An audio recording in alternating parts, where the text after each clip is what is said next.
इस वीडियो के बाद तुम छोटा भीम अपने बच्चों को शायद ही दोबारा ना दिखे, क्योंकि मैं अभी से वार्निंग दे रहा हूँ आपको। ये वीडियो भी आप देखो तो अपनी जिम्मेदारी भी देखना, और अच्छी लगे तो कमेंट और सब्सक्राइब भी करना।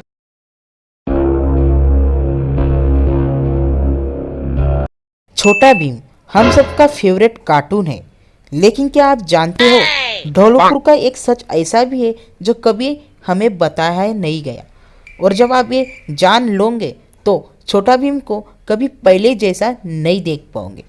कभी आपने नोटिस किया है कि ढोलकपुर का कोई मैप नहीं दिखाया गया, ना पास के राज्य का कोई नाम, ना किसी युद्ध का कोई जिक्र, ना हिस्ट्री बुक में कोई एंट्री दिखाई गई है।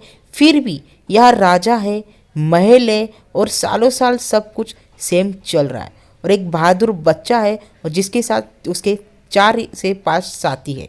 पर हमारा क्वेश्चन ये नहीं है कि छोटा भीम के कितने साथी है, हमारा क्वेश्चन ये है कि ये ऐसा कैसे पॉसिबल हो सकता है, जहाँ महल है, बच्चे है, जनता है, वो राजा के पास बहुत सारा सोना है, तो वहाँ पे कोई हमला या कोई पड़ोसी राज्य क्यों नहीं है।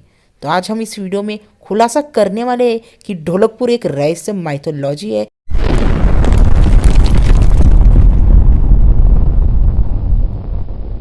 भीम बिना ट्रेनिंग के महाभारत भीम जैसा ताकत रखता है। बड़े से बड़ा डाकू हो या मॉन्स्टर, भीम हमेशा जीत ही जाता है। उसे चोट लगती है पर एक कभी सीरियस नहीं होता। क्या आपने कभी सोचा है ये नॉर्मल बात नहीं है। जैसे ही भीम लड्डू खाता है उसकी पावर 2 गुना बढ़ जाती है। कार्टून के हिसाब से लड्डू सिंपल मिठाई है, लेकिन माइथोलॉजी में खाना सिर्फ खाना नहीं होता, एनर्जी का एक सोर्स होता है। इसलिए भीम जब भी लड्डू खाता है उसके अंदर 2 गुना ताकत आ जाती है, और बड़े से बड़े मॉन्स्टर और बड़े से बड़े डाकू को हरा देता है।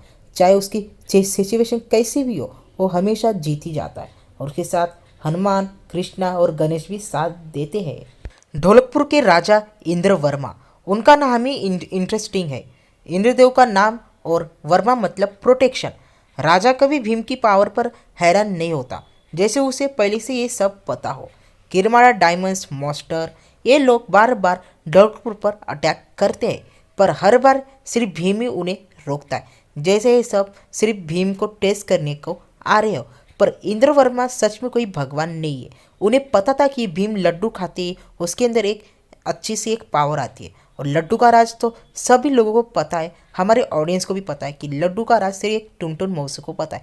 वो अपने लड्डू में ऐसा क्या डालती है कि भीम के अंदर इतनी ताकत आती है, पर बाकियों में उतनी ताकत नहीं आती। हो सकता है छोटा भीम सिर्फ एक कार्टून हीरो नहीं, हो सकता है ये एक कहानी हो, एक ऐसी रक्षक की जो ढोलकपुर का रक्षक के लिए बना हो, और हम सिर्फ उसकी स्टोरी देख रहे हो।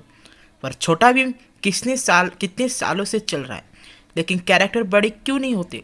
भीम आज भी वैसा ही है। चुटकी, राजू, कालिया, ये सब सेम एज के हैं। जैसे ढोलकपुर में समय धीरे धीरे चल रहा हो या रुक गया हो। इंडियन स्टोरी भी कई जगह ऐसे जहाँ टाइम अलग तरह से बिहेव करता है।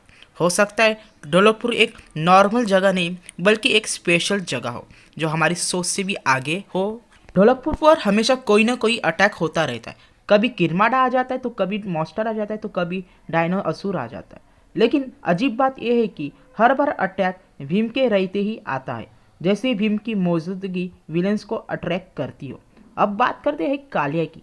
कार्टून हमें दिखाता है कि कालिया जेलेस की ग्रेडी है, लेकिन एक बात नोटिस कीजिए, कालिया हर बार भीम से कंपेयर करता है। शायद वो खुद को प्रूव करना चाहता है कि शायद वो भी एक हीरो बनना चाहता है। शायद वो कभी हीरो बन ही नहीं सकता, क्योंकि उसका मोटा पेट उसको हीरो बनने नहीं देता। चाहे वो कितनी भी कसरत कर ले, कितनी भी पुशअप मार ले, पर वो हीरो नहीं बन सकता, क्योंकि वो मोटे की वजह से उसका स्टेमिना कम होता है। हो सकता है भीम सिर्फ एक लड़का नहीं, हो सकता है वो एक ढोलकपुर का प्रोटेक्टर हो। जैसे पुरानी कहानियों में एक रक्षक होता है जो राजा की रक्षा करता है, और जब तक रक्षक है राजा सेफ रहता है और उसका गांव भी सेफ रहता है। हो सकता है हर टाइम पीरियड में ऐसा ही कोई रक्षक होता हो, और छोटा भीम उस कहानी का एक मॉडर्न वर्जन हो। इसलिए कहानी सिंपल लगती है पर मैसेज गहरा है, और जब तक रक्षक है तो राजा भी सेफ और उसकी प्रजा भी सुरक्षा में रहती है। अगर सोचिए, अगर एक कहानी सीरियस वे में दिखाई जाती तो शायद लोग एक्सेप्ट नहीं करते, इसलिए उसे कार्टून बना दिया गया ताकि मैसेज कहानी के अंदर छुपा रहे। और आप क्या सोचते हो, आप मुझे अपनी राय कमेंट कर देना और चैनल को आप सब्सक्राइब भी कर देना। जब तक सकता है ये सब सिर्फ एक कॉन्सिडेंट हो और हो सकता है ये सिर्फ हाइडन स्टोरी हो। सच जो भी हो, छोटा भीम सिर्फ एक नॉर्मल कार्टून नहीं है, ये ऑडियंस के दिल और दिमाग में बैठ गई है और ये सालों साल ये कार्टून शायद चलने वाला है। 2026 और 2027 में भी ये चलने वाला है, क्योंकि 2009 से लेकर 2025 तक ये अभी तक भी चल रहा है और अभी इसके 3D और 2D एपिसोड भी आने लगे, जो ऑडियंस को थोड़ा मिसमैच कर रही है, जो पसंद नहीं आ रही है। पर अब तक ये चल रही तो ऑडियंस मतलब इसको चला रही है और जो क्रिएटर है वो भी अच्छे से चला रहा है। अगर आपको छोटा भीम का पार्ट 2 हाइड एंड फैक्ट देखना चाहते हो तो कमेंट में लिखो भीम पार्ट 2, और वीडियो पसंद आई तो लाइक और शेयर ज़रूर करना। मिलते हैं अगली वीडियो में।